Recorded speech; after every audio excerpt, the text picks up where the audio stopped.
10 அம்ச கோரிக்கையை வலியுறுத்தி 2024ஆம் ஆண்டு நியமனத் தேர்வில் தேர்ச்சி பெற்ற தொடக்கப்பள்ளி ஆசிரியர்கள் கூட்டமைப்பு நடத்தக்கூடிய ஆசிரியர்களின் உரிமை மீட்பு உண்ணாநிலை போராட்டமானது எழும்பூர் ராஜரத்னம் ஸ்டேடியத்தில் 17/7/2026 வெள்ளிக்கிழமை அன்று நடைபெறவிருக்கிறது. 10 அம்ச கோரிக்கைகளை வலியுறுத்தி இந்த போராட்டமானது நடைபெறவிருக்கிறது. 10 அம்சங்களாக என்னென்ன குறிப்பிட்டிருக்காங்க அப்படிங்கிறத பற்றி தான் இந்த வீடியோவில் பார்க்க போகிறோம். அதுக்கு முன்னாடி நம்ம சேனலுக்கு நீங்கள் புதுசுனா மறக்காமல் சப்ஸ்கிரைப் பண்ணிக்கோங்க. சரி, வாங்க வீடியோக்குள்ள போகலாம். 2024ஆம் ஆண்டு நியமனத் தேர்வில் தேர்ச்சி பெற்ற தொடக்கப்பள்ளி ஆசிரியர்களுக்கு மறுதேர்வு இல்லாமல் அனைவருக்கும் பணி நியமனம் வழங்கிட புதிய அரசாணை பிறப்பிக்க வேண்டுகிறோம் எனவும் தெரிவித்துள்ளனர். மேலும் இரண்டாவதாக, கடந்த 2013 14 ஆண்டுகளில் பலமுறை தகுதித் தேர்வும் ஒரு தமிழ் தகுதித் தேர்வோடு நியமனத் தேர்விலும் தேர்ச்சி பெற்றுள்ள 18,775 ஆசிரியர்களுக்கும் சீனியாரிட்டி அடிப்படையில் பணி நியமனம் வழங்க வேண்டுகிறோம் எனவும் தெரிவித்துள்ளனர்.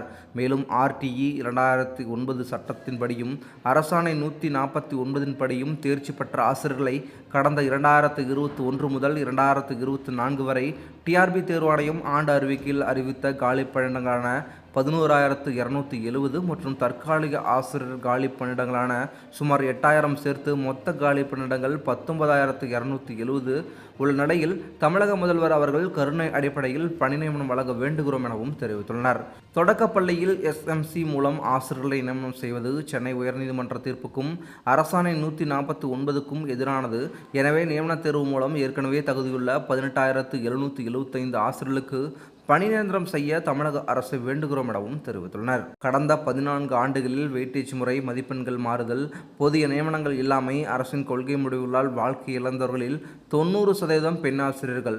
மேலும் இந்த தேர்வுகளால் நிலையான வாழ்க்கையை அமைக்காமல் 45 வயதை கடந்த நிலையில் உள்ளோம். எனவே 2024 நியமனத் தேர்வில் தேர்ச்சி பெற்ற அனைவருக்கும் புதிய அரசாணை மூலம் பணி நியமனம் வழங்க தமிழக அரசை வேண்டுகிறோம் எனவும் தெரிவித்துள்ளனர். மேலும் மாணவர்களின் சேர்க்கையை அதிகப்படுத்த ஒவ்வொரு ஆண்டும் தொடக்கப்பள்ளியிலும் குறைந்தது 5 ஆசிரியர்கள் என அனைத்து பாடத்திற்கும் 2024ஆம் ஆண்டு நியமனத் தேர்வில் தேர்ச்சி பெற்ற 18,775 ஆசிரியர்களை கொண்டு நியமிக்க வேண்டுகிறோம் எனவும் தெரிவித்துள்ளனர். மேலும் தமிழக அரசின் தொடக்க கல்வியை வலுப்படுத்தவும், கிராமப்புற ஏழை மாணவர்களின் கல்வி நலனை முன்னேற்றவும் தொடக்கப்பள்ளியில் உள்ள சுமார் 20,000 காலி பணியிடங்களை தகுதித் தேர்வு மற்றும் நியமனத் தேர்வு இரண்டிலும் தேர்ச்சி பெற்றுள்ள தகுதியுள்ள ஆசிரியர்களை கொண்டு புதிய அரசாணை மூலம் பணி நியமனம் வழங்க வேண்டுகிறோம் எனவும் தெரிவித்துள்ளனர்.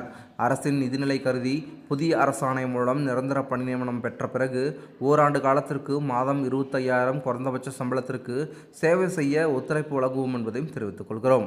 அனைத்து அரசு தொடக்கப் பள்ளிகளிலும் மாணவர்களின் சேர்க்கையை ஊக்குவிக்க CCTV வசதி, RO குடிநீர் வசதி, குழந்தைகள் இலவச பேருந்து திட்டம், சுற்றுச்சூழல் வசதி, நூலக வசதி, டிஜிட்டல் வகுப்பறை, கழிப்பிட வசதி மற்றும் விளையாட்டு திடல் போன்றவற்றை 100% உறுதிப்படுத்த வேண்டுகிறோம் எனவும் தெரிவித்துள்ளனர். அரசு பள்ளியில் மாணவர்களின் சேர்க்கையை அதிகப்படுத்த ஊக்கத்தொகை திட்டத்தை நடைமுறைப்படுத்த வேண்டுகிறோம் எனவும் மேற்கொண்ட 10 அம்ச கோரிக்கையை வலியுறுத்தி இந்த போராட்டமானது எழும்பூர் ராஜரத்னம் ஸ்டேடியத்தில் 17/7/2026 வெள்ளிக்கிழமை அன்று நடைபெறுவது குறிப்பிடத்தக்கது. இதுபோன்று மேலும் முக்கியமான செய்திகளை தெரிஞ்சுக்கணும் அப்படின்னா நம்ம சேனலை சப்ஸ்கிரைப் பண்ணிட்டு தொடர்ந்து நம்ம சேனலில் இணைந்திருங்க. மீண்டும் அடுத்த தொடர் சந்திக்கலாம். நன்றி.